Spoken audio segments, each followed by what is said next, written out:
Salut! Sans plus tarder, je vous invite à vous installer confortablement car la triste histoire de Ellie Good commence maintenant. Ellie Good est née le 6 février 2002 à Calne, une jolie paisible petite ville anglaise. Elle s'appelait en réalité Eleanor, mais tout le monde, sa famille, ses amis, ses proches l'appelaient Ellie. C'était une adorable petite fille qui grandit entourée de son grand-père Ben, de ses parents Matthew et Carol.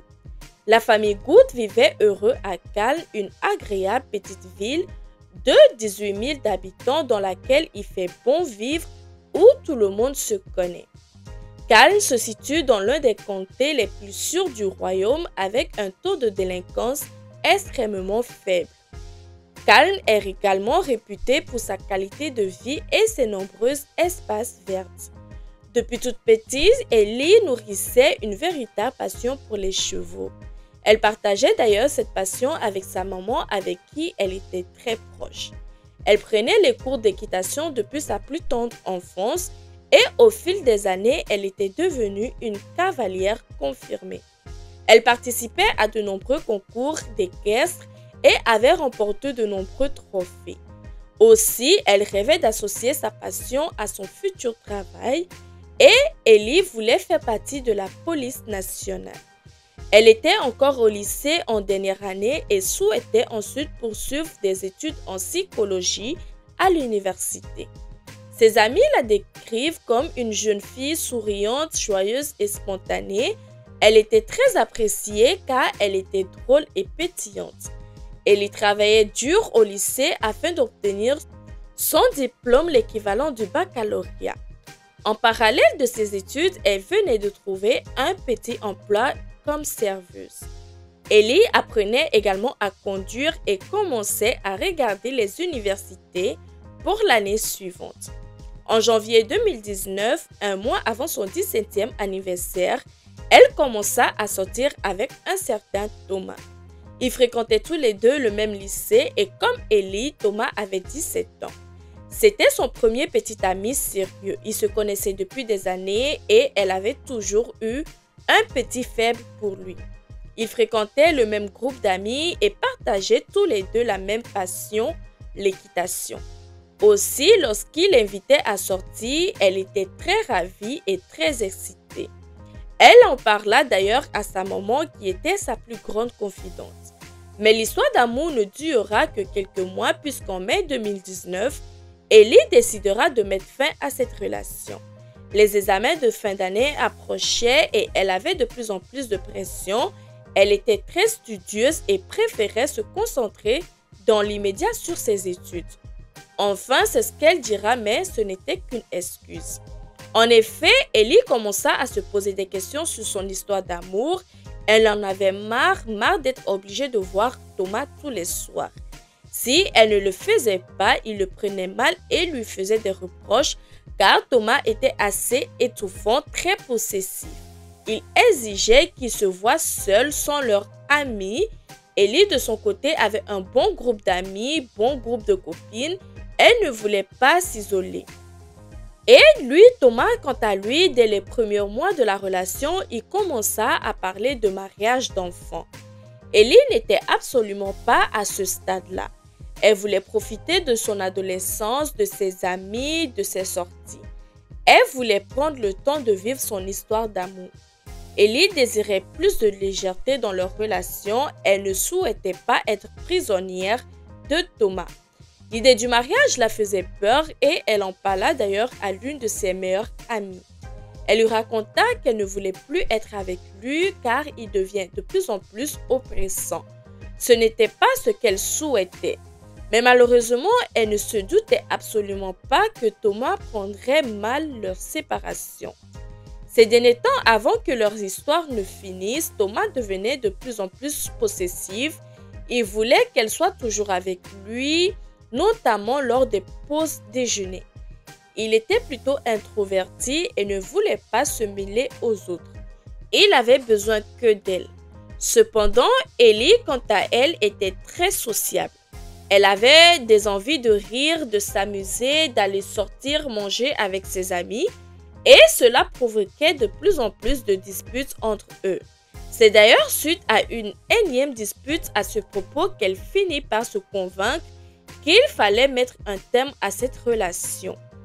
Le soir même, le 2 mai 2019, elle se confia à sa mère sur sa situation, sur la possessivité extrême de Thomas. Et sa mère la conforta dans son choix et lui conseillera de le quitter. Elle lui dira en ce moment-là que si elle n'était pas heureuse, qu'elle se sentait prisonnière de cette histoire, la meilleure chose à faire était d'y mettre terme à cette relation. Sa mère la reconforta également en lui disant qu'elle était brillante, qu'elle n'aurait aucun mal à trouver quelqu'un d'autre qui lui correspondrait mieux plus tard. Son père, quant à lui, n'appréciait pas trop Thomas, il le trouvait bizarre. Il se méfiait de lui car il avait le regard un peu fuyant. Ses parents connaissaient bien Thomas car il l'avait invité à manger chez eux lors de son 17e anniversaire. Ils étaient alors ensemble depuis 1 mois et ce soir-là, au bout de 5 mois de relation, elle envoya un message à Thomas afin de rompre avec lui. Après avoir mis fin à cette histoire, elle fait un post sur Facebook dans lequel elle se disait soulagée de la décision qu'elle avait prise. Cependant, Thomas lui refusait la rupture et lui répondit « Nous ne pouvons pas nous séparer. Nous devons discuter et trouver une solution. » Il la supplia de revenir sur sa décision. Il lui disait qu'ils s'aimaient, qu'ils avaient besoin l'un de l'autre, mais pour Ellie, c'était fini. Elle resta ferme sur sa décision. Le lendemain, le 3 mai 2019, la journée commença normalement pour la famille Gould. Ellie prit son petit déjeuner avec ses parents ce matin-là. Elle n'avait pas cours. Elle décida de rester à la maison pour réviser. Elle s'était mise d'accord avec l'une de ses amies pour qu'elle passe la récupérer après le déjeuner afin d'aller au lycée ensemble pour les cours de l'après-midi. Ses parents, quant à eux, sont partis au travail. Son frère Ben, lui, avait cours. Ellie se retrouva donc seule à la maison. Vers 15 heures, après son travail, son père rentra, il gara sa voiture, puis se rendit dans la cuisine. Il déposa son téléphone sur la table et du coin de l'œil, il aperçut quelque chose qui l'intrigue et le glaça en même temps. Il aperçut des jambes dépasser l'îlot central de la cuisine et il s'approcha. C'étaient les jambes de sa fille Ellie qui étaient allongées à plat ventre face contre le sol. Cette vision le tétanisa. Quelques instants plus tard, il se précipita vers elle. Il pensa tout de suite qu'elle était tombée et dans sa chute s'était cogné la tête. Il se pencha un peu pour voir si elle allait bien et il va remarquer en la touchant qu'elle était froide. Mathieu était pétrifié, choqué dans l'incompréhension la plus totale et appela immédiatement les secours. Il l'appela, criait son nom, mais Ellie ne se réveillait pas.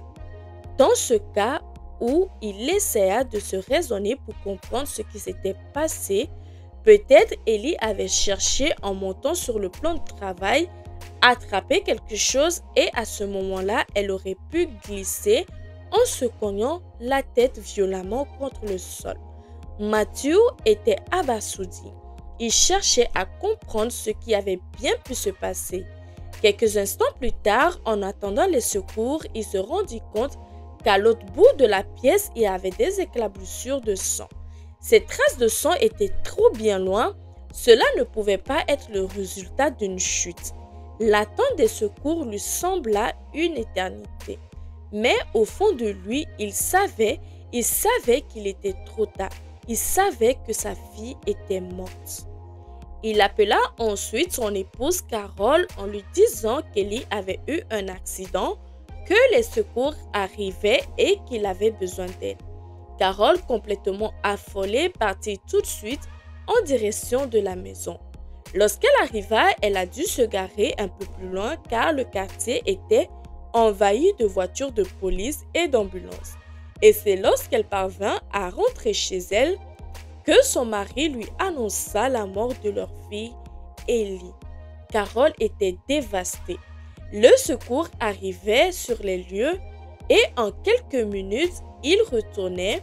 Ellie est dans sa main droite le couteau encore planté dans son cou. Tout laissait supposer qu'elle s'était donné la mort avec celui-ci.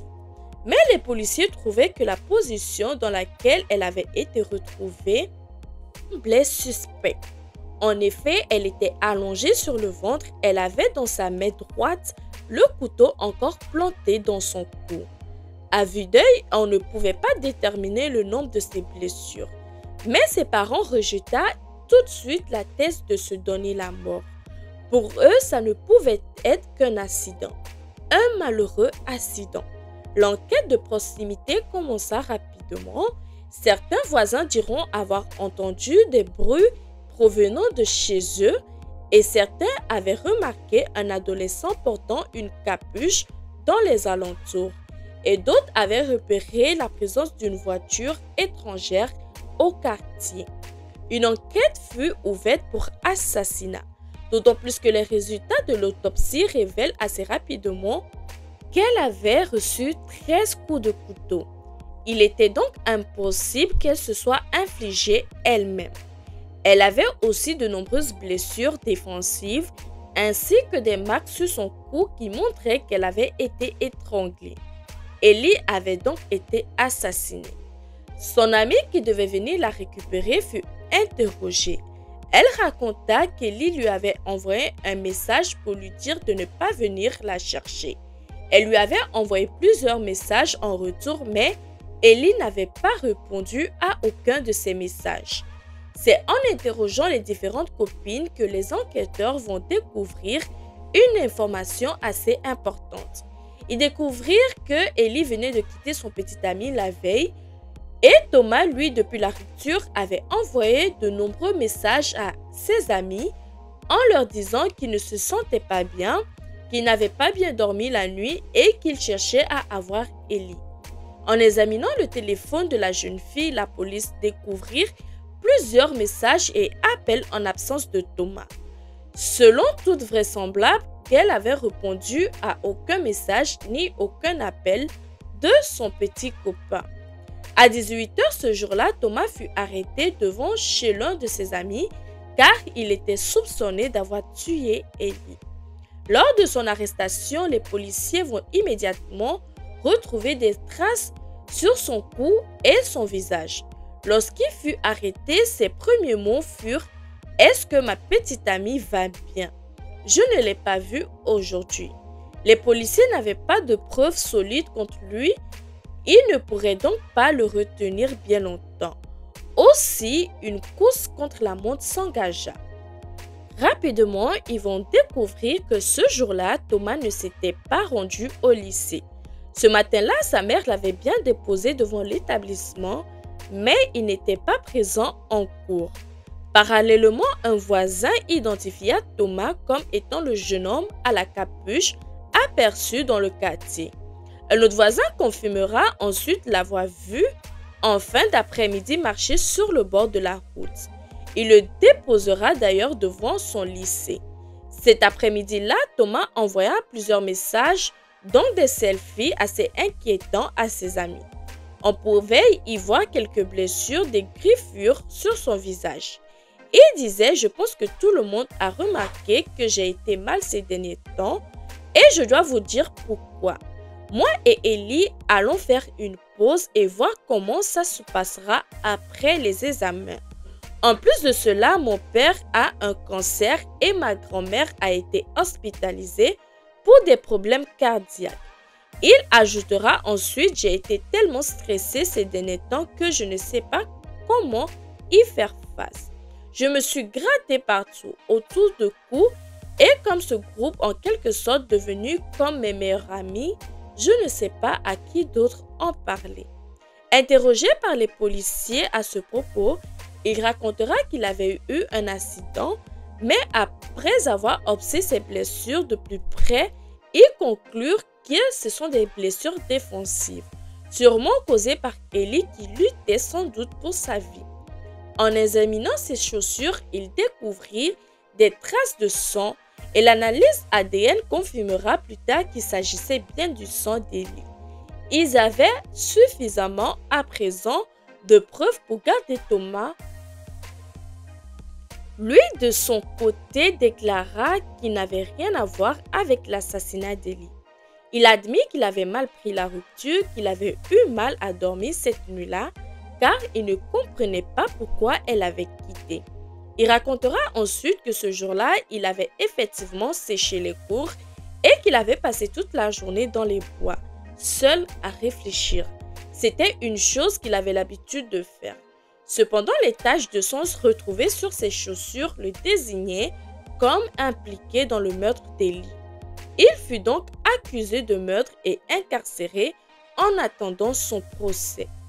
Lors de l'audience préliminaire le 7 mai, en plus des taches de sang sur ses chaussures, l'accusation apportera de nouvelles preuves. Ils montreront les vidéos des caméras de surveillance d'un bus qui avait filmé durant le trajet la voiture de la mère de Thomas, à côté de chez Eli. Or, Eli et Thomas ne vivaient pas dans la même commune. Son smartphone avait un service de localisation activé. Selon les informations recueillies, il avait quitté son domicile entre 10h45 et 11h. Il était arrivé chez Eli vers 11h. Il était resté jusqu'à 11h51. Ces nouvelles informations confirmèrent un peu plus le rôle de Thomas dans la mort de son ex-petite amie. Les funérailles d'Eli eurent lieu le 29 mai 2019 à l'église Sainte-Marie de Calne. Nombreux étaient ceux qui souhaitaient lui rendre un dernier hommage et apporter leur soutien à sa famille et à ses amis. Le 9 août 2019, son procès s'ouvrit. Devant de nombreuses preuves présentées par l'accusation lors de l'audience préliminaire, Thomas décida de plaider coupable. Il écrit une lettre lue par ses avocats dans laquelle il avoua son crime et s'excusa pour tout ce qu'il avait fait. « Je suis désolé. Je sais très bien que les excuses ne suffiront jamais, mais j'espère qu'avec le temps, je pourrai montrer à quel point je suis désolé. » Dans cette lettre, il déclara avoir des soucis de santé mentale. D'ailleurs, la défense tentera de le faire passer pour irresponsable au moment des faits, mais en vain. Le lundi 3 mai 2019, sa mère le déposera devant les portes de son lycée. N'acceptant pas que leur histoire se termine ainsi, il voulait une explication concernant leur rupture. Il envoya plusieurs messages à Eli, mais elle, de son côté, ne répondait à aucun message. Et ce matin-là, lorsqu'il arriva au lycée, il demanda aux autres élèves si quelqu'un n'avait pas vu Eli. On lui répondit qu'elle ne serait présente que l'après-midi, car le matin, elle n'avait pas cours. Sûrement, elle doit se trouver chez elle. Il sortit de l'établissement en envoyant un mail pour s'expliquer qu'il ne se sentait pas bien et qu'il serait absent ce jour-là. Il se rendit à la gare routière et prit un bus pour rentrer chez lui. Il fut filmé par les caméras de vidéosurveillance. On peut le voir seul, assis et plutôt calme. Une fois arrivé chez lui, il continua à envoyer des messages à Eli et il portait un petit pull noir et des baskets blanches. Il se changea ensuite et mit un sweat à capuche noire ainsi que des baskets noires. Il faisait chaud ce jour-là et il n'y avait aucune raison de se changer pour mettre des vêtements plus chauds. C'est alors qu'il a aperçu sa mère arriver à l'improviste à la maison. Il ne voulait pas qu'elle le trouve et il court se cacher dans l'un des placards dans sa chambre en attendant qu'elle reparte. Une fois sa mère repartie, il prit sa voiture qu'elle avait laissée à la maison alors qu'il n'avait pas son permis. Il se rendit chez Eli afin de lui demander des explications. Au départ, elle ne voulait pas lui parler, mais devant son insistance, elle se décida à lui ouvrir la porte et à le laisser entrer. Thomas voulait s'expliquer avec elle. Il espérait qu'après cela, ils se remettraient ensemble, mais Eli lui répondit qu'elle ne voulait plus être avec lui. Elle voulait se concentrer sur ses études et ses amis. Elle ne voulait plus avoir de petits copains. Thomas ne supporta pas ce rejet d'Élie. Il se met de plus en plus en colère et au fur et à mesure de la discussion, le ton monta. Et perdant son calme, il se met dans un excès de rage à l'étrangler. Élie se débattait de le griffer, mais Thomas, qui était un sportif de haut niveau, était bien trop fort. Au bout de quelques instants, elle s'évanouit et tomba inconsciente sur le sol. Il prit alors un couteau dans la cuisine et lui infligea 13 coups au niveau de son cou. Lorsqu'il reprit ses esprits, dira-t-il, il se rendit compte qu'il y avait du sang partout. Il s'empressa de nettoyer la scène du crime avec ses vêtements et certains vêtements d'Élie. Puis, il mit tout dans un sac poubelle. Il tenta également de nettoyer ses chaussures avec le tablier de cuisine de la mère d'Élie. Il nettoya aussi le couteau en prenant bien soin d'effacer toutes ses empreintes. Une fois le couteau nettoyé, il le prit avec un torchon et il le plaça dans la main de la pauvre Élie pour faire croire qu'elle s'était donné la mort. Il utilisa ensuite son doigt pour déverrouiller son téléphone et envoya un message à sa copine qui devait venir la récupérer pour lui dire que finalement, elle n'avait pas besoin qu'elle vienne. Elle n'irait pas à l'école. Ce jour-là, elle allait rester à la maison pour réviser. Enfin, il prit le tablier et le sac poubelle et rentrait chez lui avec la voiture de sa mère. Il gara la voiture au même endroit qu'il avait trouvé. Il retira ensuite ses vêtements, les mit dans la machine à laver et prit une douche. Après tout, il sort de chez lui, se dirigea avec le sac poubelle dans la forêt où il le jeta. Alors sachez que ce sac n'a jamais été retrouvé. Puis vers 15 h, il envoya un message sur le groupe d'amis pour dire qu'il se sentait mal depuis qu'Élie et lui s'étaient séparés. Il n'était pas bien du tout et s'était auto-mutilé. C'était la raison pour laquelle il avait des égratignures sur le cou et le visage. Il voulait ainsi justifier les traces qu'Élie lui avait laissées alors qu'il se débattait férocement pour sa vie. Puis Thomas se mit à marcher le long de la route. C'est d'ailleurs là qu'il fut pris en voiture, pas loin des voisins qui le déposa devant son école. Souvenez-vous du témoignage. Il ne rentrera pas dans l'établissement, il attendit aux alentours que sa mère vienne le récupérer. Comme c'était prévu, elle le déposa ensuite chez l'un de ses amis et c'est là qu'il fut arrêté vers 18 h. Il a été jugé que le meurtre n'avait pas été prémédité car il n'avait pas emporté l'âme du crime avec lui.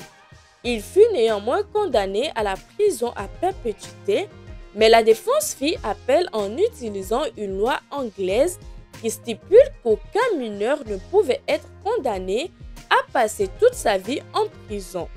Cet appel fut pris en compte et Thomas fut de nouveau condamné à perpétuité, mais avec la possibilité de libération conditionnelle après 12 ans et demi.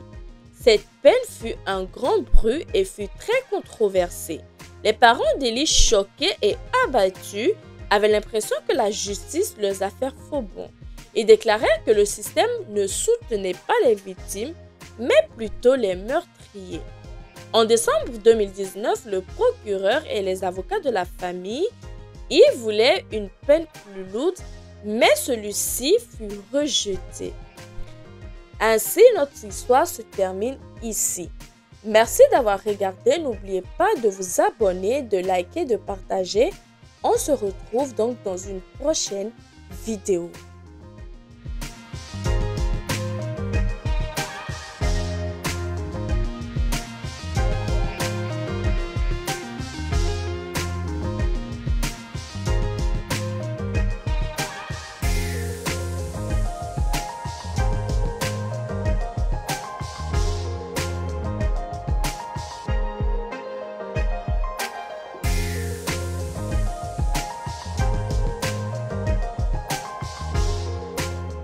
Salut! Cette histoire, j'en suis sûre, ne vous laissera pas indifférent. Mais sans plus attendre, je vous invite à vous installer confortablement car la triste histoire de Adeyinka commence maintenant. Adeyinka, surnommé Yinka par ses proches, est né le 16 août 1977 au Nigeria entouré de ses parents Adebola et Cecilia ainsi que de ses deux frères. Il grandit dans une ambiance chaleureuse. Alors qu'il était étudiant, il émigre aux États-Unis en quête d'une vie meilleure et d'opportunités professionnelles. À son arrivée, les choses ne sont pas faciles. Yinka est confronté à un environnement où la culture diffère radicalement de celle de son Nigeria natal. Seulement mené par une ambition débordante, il aspire à vivre le rêve américain et se montre prêt à tous les sacrifices pour y parvenir. Doté d'une grande intelligence, Yinka continue ses études à Philadelphie où il va s'installer tout en étant déterminé à réussir ses études. Il n'hésita pas à accumuler divers boulots, étant successivement livreur de pizza ou employé dans un parking. Investi, il étudie avec sérieux et après des années de sacrifices, il réussit à décrocher son diplôme de pharmacien. Désormais, Yinka n'a qu'un seul objectif, devenir son propre patron. En ouvrant sa pharmacie, c'est le point de départ d'une remarquable success story. Avec son flair pour les affaires, il ne se contenta pas d'une seule enseigne, mais inaugure 6 pharmaciennes différentes au fil des ans, toutes situées à Philadelphie. Venu du Nigeria et parti de rien, Yinka est à présent respecté et admiré pour son parcours exceptionnel. Pour ses proches, il incarne l'exemple même de la réussite. D'ailleurs, au-delà de son succès professionnel, sa vie personnelle s'épanouit également. En parallèle de sa brillante ascension, il décida de fonder une famille. En 2005, il épousa une femme de 2 ans, sa cadette. Elle aussi est originaire du Nigeria, Temitope. 2 ans après le mariage, ils accueillent une petite fille et 3 ans plus tard, c'est un petit garçon qui vient agrandir la famille. Tout semble sourire à Yinka grâce à ses pharmacies. Il gagne confortablement sa vie et la petite famille s'installa en 2013 dans une grande maison située dans l'un des quartiers les plus prisés de la ville. D'un point de vue extérieur, la famille mène une vie de rêve. Ils ont tout pour être heureux. Argent, statut social, santé. Seulement, comme nous avons l'habitude sur cette chaîne, les apparentes étaient une fois plus que trompeuses. Très tôt dans la nuit du jeudi 23 avril 2015, vers minuit 40, la police reçoit un appel provenant de la maison du couple. À l'autre bout du fil, Temitope sembla totalement affolée. Elle demanda de l'aide. Une équipe est immédiatement envoyée sur les lieux et lorsqu'ils arrivent, ils trouvent la mère de famille sous le choc. Ses vêtements sont tachés de sang et elle raconte que quelque chose de grave est arrivé à son mari. Effectivement, les policiers retrouvent Yinka dans le lit de l'une de ses chambres d'amis, inconscient. Il présenta des plaies faites à lame blanche au niveau de son cou. Les policiers sollicitent aussitôt une assistante médicale. Mais à leur arrivée, ils ne peuvent que constater le décès du père de famille. Il est alors 1h37, Temitope et ses enfants sont rapidement pris en charge par les autorités qui les conduit dans un bâtiment sécurisé reprisé à l'écart. Pendant ce temps, sur les lieux du drame, une équipe procède aux premières constatations. Le corps du pharmacien est amené afin d'être autopsié et il collecte tous les indices, toutes les preuves qui pourraient permettre de comprendre ce qu'il s'est passé dans la maison. Il ne révèle aucun signe d'intrusion. De toute évidence, aucun intrus ne s'est introduit dans la maison familiale. Comme c'est souvent le cas, les policiers font le tour du voisinage pour tenter de trouver plus de preuves. Durant ce temps-là, la veuve Temitope est interrogée. Que s'est-il passé? Elle raconta que la veille au soir, elle et son mari étaient assis dans le salon en train de regarder un film. Lorsque vers 22h01, une violente dispute s'éclata entre eux. Pendant qu'ils étaient en train de se disputer, il y a eu une coupure de courant. Pour échapper à cette atmosphère tendue, elle s'est dirigée vers la cuisine. Et lorsque l'électricité est revenue, Yinka n'était plus dans le salon. Elle a commencé à le chercher partout dans la maison et elle a finalement découvert dans la chambre d'amis se situant au premier étage.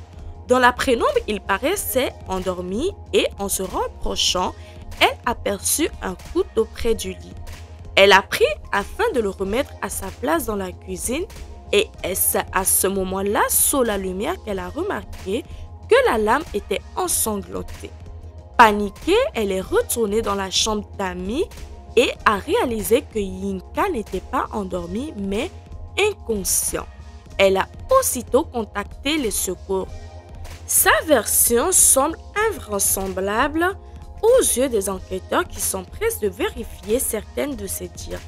Ils prennent contact avec la compagnie d'électricité pour confirmer la survenue d'une coupure de courant.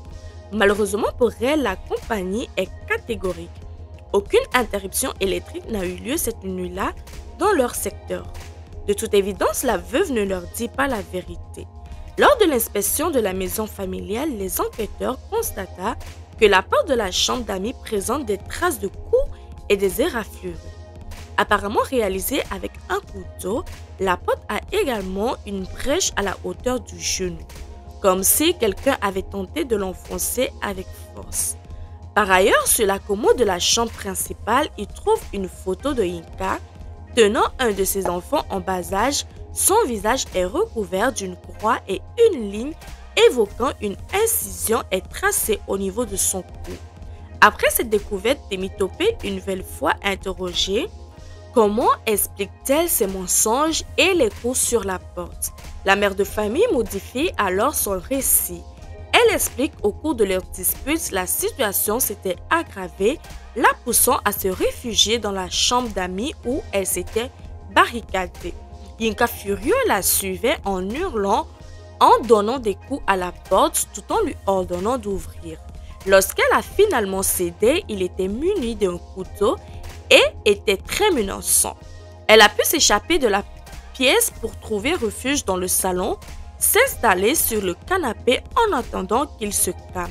Au bout d'un moment, elle n'entend plus rien dans la chambre d'Ami et elle est retournée pour voir s'il s'était calmé. C'est là qu'elle a découvert inerte sur le lit. Il s'était poignardé plusieurs fois au cou. Elle a immédiatement appelé les secours. Seulement, ces deux versions contradictoires ne réussissent pas à convaincre les enquêteurs. Bien qu'elle insinue que son mari a choisi de mettre fin à ses jours, toutes les preuves semblent suggérer le contraire. Pour eux, l'idée que ce soit poignardé à plusieurs reprises au cou est invraisemblable. Lorsqu'ils lui font remarquer l'improbabilité de sa version des faits, insistant sur le fait qu'il est impossible que ce soit blessé de la sorte tout seul, elle resta muette. C'est alors que Temitope craque, révélant le calvaire qu'elle a vécu durant toute une décennie. Aux côtés de ce pharmacien en apparence si respecté, elle dresse alors un portrait effroyable de son mari. Depuis le début de leur union 10 ans auparavant, elle avait vécu un véritable enfer. Son époux, sous l'air respectable, était un homme violent. Il n'hésitait pas à la frapper même durant ses grossesses. Outre sa violence, il était également infidèle, multipliant les liaisons. Elle avoua n'avoir jamais connu de moment heureux durant son mariage. Récemment, tout s'était encore détérioré lorsqu'elle avait découvert des preuves attestant qu'il avait une liaison avec sa propre sœur et avec la fille de leur nounou qui résidait avec eux depuis 2 ans. Elle raconta que depuis plusieurs mois, il voulait se débarrasser d'elle, l'éloigner du domicile familial pour vivre sa vie dissolue tranquillement. Il avait alors contraint à partir plusieurs mois au Nigeria, la laissant sans ses enfants. Après avoir passé plusieurs mois loin des siens, elle avait tenté de revenir en décembre 2014, mais Yinka ne l'avait pas laissé rentrer dans la maison. Elle avait alors passé 4 jours à l'hôtel. Après cela, son mari avait payé pour qu'elle retourne au Nigeria quelques semaines de plus. Sa réintégration au foyer était conditionnée à la signature d'un accord postnuptial. Définissant les thèmes de leur collaboration face à cette situation, elle avait consenti à signer le document et Yinka est ensuite allée la retrouver au Nigeria.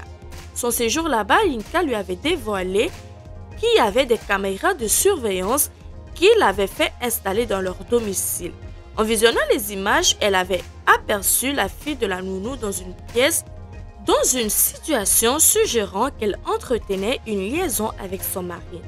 Une fois rentré du Nigeria, Temitope, qui voulait en avoir le cœur net, avait saisi la première opportunité qui s'était offerte.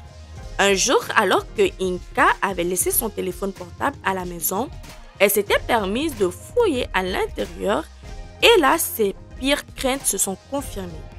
Elle a non seulement trouvé des preuves de la relation entre Yinka et la fille de la nounou, mais elle a également découvert une trahison encore plus profonde. Sa propre sœur entretenait également une liaison avec son mari.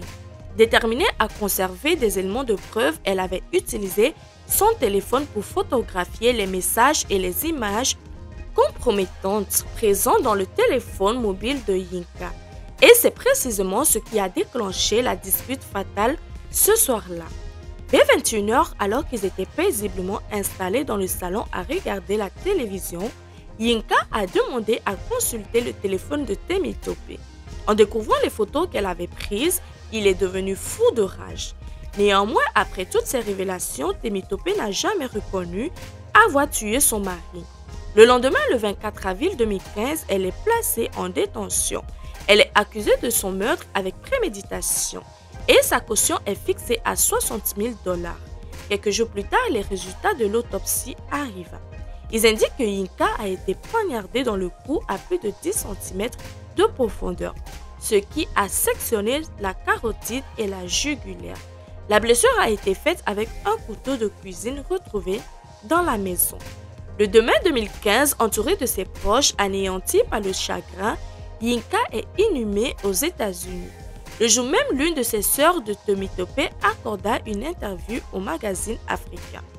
Sahara, souhaitant conserver l'anonymat, elle insista pour que son nom ne soit pas révélé au grand public. L'article fait l'effet d'une bombe car il présente un portrait complètement différent de Temitope, jusque-là perçue par de nombreux médias comme une veuve ayant tué son mari suite aux années d'abus et d'infidélité qu'elle a endurées. Je ne peux pas affirmer si cette sœur c'est celle qui entretenait une liaison avec Yinka. Néanmoins, ces déclarations sont accablantes pour Temitope. Elle soutient que sa sœur n'est pas la victime innocente dans les médias américains. Selon elle, Temitope mène une vie dissolue. Elle refuse d'aller à l'église, consomme régulièrement de la marijuana et boit excessivement. Elle révéla également que sa sœur a de nombreux amants. Pour elle, Yinka n'était ni un mari violent ni un époux infidèle. Elle affirma que tout ce qu'elle a raconté n'était que des mensonges. Pour justifier son terrible geste, elle déclare qu'il n'aurait jamais trompé. En revanche, elle mentionne avoir été témoin des écarts de conduite de sa sœur. C'est elle qui a été infidèle. Je peux vous citer au moins 5 hommes avec lesquels elle a eu des liaisons. Je l'ai confrontée à ce sujet en lui disant qu'elle ne devait pas agir ainsi et que si elle ne l'aimait pas, elle devait demander le divorce, affirme-t-elle. Selon elle, Temitope trahissait son mari depuis au moins 2 ans et demi et lors de ses séjours au Nigeria, elle entretenait une relation suivie avec un homme. Elle évoque aussi que sa sœur s'adonne à de la magie noire et réalise des rituels. D'après elle, elle aurait pu être sous l'emprise de ces forces occultes au moment où elle a commis le meurtre. 2 ans et demi plus tôt, elle déclare avoir découvert des objets fétiches dans le placard de sa sœur. Terrifiée et bouleversée, elle avait contacté son pasteur au Nigeria qui lui avait préconisé de prier. Elle n'était pas la seule à être au courant des pratiques occultes de Temitope. Yinka en avait aussi pris connaissance lors d'un séjour au Nigeria. Il avait découvert des objets qu'elle avait placés sous leur lit. Effrayé, il avait choisi de dormir dans une autre chambre pendant 3 nuits. Et il aurait aussi découvert une pierre mystique dans la maison, marquée par des traces de la magie noire et qui aurait été utilisée à des fins malveillantes. À son encontre, elle termina en disant Yinka était un homme bon, il ne méritait pas de mourir. Cet entretien va ternir l'image de Temitope, laissant les opinions publiques dans le doute. Est-elle une victime d'un mari violent et infidèle? Est-elle une manipulatrice qui s'essaie de débarrasser de son époux devenu gênant? C'est l'année suivante, en octobre 2016, que s'ouvre son procès. Je vous rappelle qu'elle est accusée de meurtre au premier degré, c'est-à-dire de meurtre avec préméditation. Pour ses avocats, Temitope était à l'époque en grande détresse émotionnelle et il demanda l'autorisation d'en présenter des preuves. Ils espèrent également la requalification du meurtre au premier degré en homicide pour cause de détresse émotionnelle. Temitope souhaite par ailleurs plaider coupable afin d'éviter que sa vie privée soit étalée lors d'un procès. Sa requête est acceptée. Elle plaide donc coupable pour détresse émotionnelle. Elle risque de 4 ans à 50 ans de prison. La famille de Yinka est présente. Ils décrivent leur fils et frère comme un homme bon et généreux. Un pharmacien respecté, un de ses frères, Dario, viendra témoigner. Il affirma que sa mort a été tragique pour eux. Il déclare ému que son frère était un pharmacien renommé, cherchant à perpétuer les valeurs traditionnelles de son pays d'origine, le Nigeria, au sein de la famille. Il aimait profondément sa femme et s'efforçait de sauver un mariage en péril qui allait de plus en plus mal depuis l'arrivée des enfants. Dario ajouta que Temitope était la seule à être infidèle au sein du couple. D'ailleurs, il révèle une photo que lui aurait transmise son frère, montrant cette dernière aux côtés d'un homme qu'il présente comme son amant au Nigeria. Il demande la peine la plus lourde pour Temitope afin que ses enfants puissent grandir loin de leur mère. Seulement, comme il avait annoncé dès le départ, les avocats de Temitope vont apporter des preuves que la réalité était beaucoup plus sombre. Le tribunal va apprendre que le pharmacien n'était pas l'honnête homme décrit par ses proches avant sa mort. Sans le savoir, il faisait l'objet d'une enquête pour trafic de médicaments. Il était soupçonné de vendre chaque semaine au marché noir plus de 20 000 pilules dans de différentes pharmacies. Temitope n'était pas non plus au courant, elle a découvert lorsqu'elle était déjà en détention. Après que l'État lui ait saisi 300 000 $ de l'héritage de son mari, lors de l'enquête, les policiers ont saisi l'ordinateur personnel du pharmacien qu'il gardait dans un bureau de la maison toujours fermé à clé. Dans cet ordinateur, ils ont trouvé de nombreux éléments à charge pour le défunt.